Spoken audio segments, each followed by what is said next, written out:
चलिए आज के इस विश्लेषण में सीधे एक बेहद खौफनाक दास्तान की गहराई में उतरते हैं। हम बात कर रहे हैं जयपुर के एक ऐसे फ्लैट की जिसकी दीवारें आज भी एक गहरे रहस्य और एक बेहद डरावनी स्थानीय लोक कथा को अपने अंदर समेटे हुए हैं। तो बिना किसी देरी के शुरू करते हैं। इमेजिन कीजिए, रात का समय है। 22 साल की अनन्या अपनी दोस्त मीरा से फोन पर बहुत ही नॉर्मल सी बातचीत कर रही है। तभी अचानक वो आम सी बातचीत एक रोंगटे खड़े कर देने वाले सवाल पर आकर रुक जाती है। अनु, ये बच्चे के रोने की आवाज कहां से आ रही है? सच कहूं तो यही वो सवाल था जिसने इस पूरे खौफनाक सिलसिले की नींव रखी। क्योंकि हैरानी की बात यह थी कि अनन्या को उस वक्त कोई भी आवाज नहीं आ रही थी, लेकिन बाद में जो कोई भी उसे रात में कॉल करता, उसे फोन पर वही रहस्यमयी रोने की आवाज साफ सुनाई देती। अजीब है ना? अब आते हैं इसके अगले पड़ाव पर, रात के अंधेरे में। अब जरा सोचिए, डर अपनी हदें तब पार कर जाता है जब अनन्या गहरी नींद से उठती है। वजह, एक छोटे बच्चे के जोर जोर से रोने की आवाज। वो घबराकर पूछती है, कौन है? पर जवाब में सिर्फ एक धीमी सी डरावनी हंसी गूंजती है। तभी एक छोटा सा बच्चा दरवाजे के पीछे से निकलकर भागता है, और जब अनन्या पीछा करके वापस अपने कमरे में आती है तो उसे शीशे पर जो दिखता है वो किसी के भी होश उड़ा दे। खून से सने हुए किसी छोटे बच्चे के हाथों के लाल निशान। ये कोई वहम बिल्कुल नहीं था, ये एक सॉलिड फिजिकल सबूत था कि उस घर में कुछ तो है। चलिए इस कहानी के उस हिस्से पर चलते हैं जहां से ये सब शुरू हुआ। सस्ता फ्लैट, गहरा राज। हम सभी कभी ना कभी ऐसे ऑफर्स के लालच में आते हैं जो too good to be true लगते हैं, राइट? अनन्या के लिए भी ये एक सुनहरा मौका था। नई जॉब, जयपुर शहर और ऑफिस के बिल्कुल पास एक बहुत ही सस्ते किराए का फ्लैट। लेकिन इसके पीछे जो रेड फ्लैग्स थे उन्हें पूरी तरह नजरअंदाज कर दिया गया। सोसाइटी के लोग उसे अजीब तरह से घूरते थे, और सबसे बड़ी बात, कोई भी लोकल काम वाली उस फ्लैट में काम करने को तैयार ही नहीं थी। ये एक बहुत बड़ी अनकही चेतावनी थी कि बॉस, इस जगह में कुछ तो बहुत गलत है। और फिर सामने आता है खौफनाक बुढ़िया का सच। अब इस फ्लैट की पुरानी किराएदार की हिस्ट्री को देखते हैं, जो एक बुढ़िया थी और जिससे पूरी सोसाइटी खौफ खाती थी। ये घटनाओं का कोई नॉर्मल ग्राफ नहीं था। शुरुआत हुई पड़ोसियों की बदकिस्मती से, जैसे नई गाड़ियों के एक्सीडेंट, अचानक होने वाली गंभीर बीमारियां। फिर मामला और भी डरावना हो गया। वो बुढ़िया बिना बताए आस पड़ोस के बच्चों को ले जाती, जो बाद में उसके घर में अजीब सी नींद या बेहोशी की हालत में मिलते। बात यही नहीं रुकी, उसे पास के कब्रिस्तान से एक डेड बॉडी निकालते हुए भी देखा गया। और फिर ये सारा पागलपन एक बेहद क्रूर हत्या पर जाकर खत्म हुआ। सोसाइटी के सेक्रेटरी का सिर कटा हुआ शव मिला, और सबसे भयानक बात, उस शव पर किसी छोटे बच्चे के नोचने के अनगिनत निशान थे। इस खौफनाक मर्डर के बाद जब उस बुढ़िया को जबरदस्ती घर से निकाला गया तो वो घबराने के बजाय पागलों की तरह हंस रही थी। पर असली खौफ तो तब सामने आया जब मकान मालिक ने फ्लैट के अंदर कदम रखा।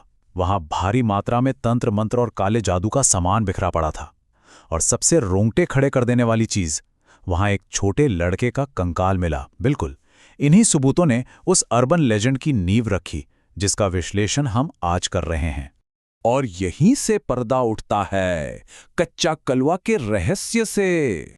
स्थानीय डार्क फोकलोर या लोक कथाओं की माने तो कच्चा कलवा एक ऐसी एंटिटी है जिसे काले जादू के जरिए बनाया जाता है। इसे बनाने के लिए एक मृत शिशु की आत्मा को कब्र से निकालकर बांधा जाता है ताकि वो तांत्रिक के इशारों पर काम करे। इसे किसी मनगढ़ंत कहानी की तरह मत देखिए, बल्कि इसे एक स्थापित मान्यता के तौर पर समझना होगा, क्योंकि यही वो डरावना मैकेनिज्म है जो इस कहानी की सारी घटनाओं को कंट्रोल कर रहा था।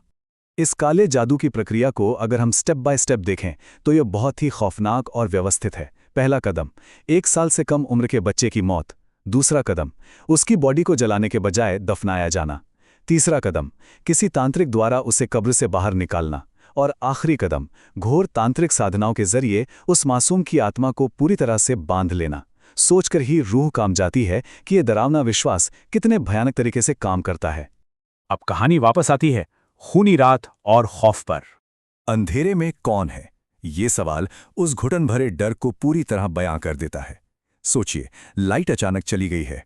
पसीने से लथपथ अनन्या घुप अंधेरी किचन में पानी पीने जाती है, और अचानक उसके हाथ से ग्लास छूटकर गिर जाता है, क्योंकि उसी पल उससे ये एहसास होता है कि वो अब उस घर में अकेली नहीं है। इस पल में जो खौफ है ना, वो एकदम महसूस होने वाला है। अचानक अनन्या का दम घुटने लगता है। जब वो किचन की खिड़की के कांच में अपना रिफ्लेक्शन देखती है तो उसके पैरों तले जमीन खिसक जाती है। वो देखती है कि अदृश्य छोटी छोटी उंगलियां उसका गला घोट रही हैं। उसकी खुद की गर्दन पर वैसे ही छोटे उंगलियों के निशान बन रहे थे, मानो किसी अनदेखे बच्चे ने पूरी ताकत से उसकी सांसें रोक दी हों। और फिर कमरे से एक तेज रोने की आवाज आती है। जब अनन्या वहां पहुंचती है और ऊपर देखती है तो अलमारी के ऊपर एक बहुत ही घिनौना मंजर उसका इंतजार कर रहा था। एक सड़ चुका बच्चे का चेहरा, जिसके नुकीले दांत और लंबे काले नाखून थे, वो एक डरावनी मुस्कान के साथ उसे ही देख रहा था। यही वो भयानक ट्रिगर था जिसने अनन्या को अपनी जान बचाने के लिए भागने पर मजबूर कर दिया। यहां से भागने की जद्दोजहद बहुत तेज हो जाती है। वो फ्लैट से बाहर निकलकर लिफ्ट की तरफ भागती है, पर लिफ्ट काम नहीं कर रही। जब वो वापस पलटकर देखती है तो वो भयानक एंटिटी लिविंग रूम का रास्ता रोके खड़ी थी।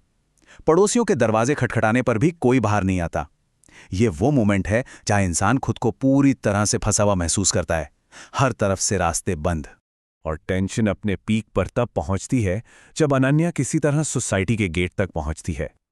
उसे इस हालत में देखकर सिक्योरिटी गार्ड मदद के लिए ऊपर भागता है, लेकिन कुछ ही पलों बाद एक दिल दहला देने वाली चीख गूंजती है और वो गार्ड बालकनी से नीचे गिरकर अपनी जान गंवा देता है। सबसे खौफनाक बात बताऊं, उस गार्ड की गर्दन पर बिल्कुल वैसे ही गला घोंटने के निशान थे जैसे कुछ देर पहले अनन्या की गर्दन पर बने थे। अब आते हैं इसके अंतिम भाग पर, हमेशा के लिए बंद। सुबह होते ही जो खुलासे हुए, उन्होंने इस लोक कथा के एक बहुत ही भयानक नियम को सामने ला दिया। बालकनी में उस डरावनी एंटिटी को खून के आंसू रोते हुए देखा गया था। जब एक पंडित को बुलाया गया तो उसने इस खौफनाक सच्चाई पर मोहर लगा दी कि वो काले जादूगरनी बुढ़िया तो यहां से चली गई, लेकिन उसकी बनाई हुई वो खतरनाक चीज उसी फ्लैट में हमेशा के लिए कैद रह गई। इसके बाद अनन्या ने बिना वक्त गवाए वो शहर ही छोड़ दिया और वो फ्लैट आज तक के लिए परमानेंटली सील कर दिया गया। आखिर में ये पूरी घटना हमें एक बहुत ही गहरे और डरावने सवाल के साथ छोड़ जाती है। अगर बनाने वाला चला जाए तो क्या उसकी बनाई हुई डरावनी एंटिटी को कभी सच में मुक्ति मिलती है? अनन्या आज भी जब किसी बच्चे के रोने की आवाज सुनती है तो डर से कांप उठती है। क्या ये काले साए हमेशा यूं ही मौजूद रहते हैं? ये सोचने पर मजबूर कर देता है कि शायद कुछ दरवाजे हमेशा के लिए बंद ही रहें तो हम सबके लिए बेहतर है।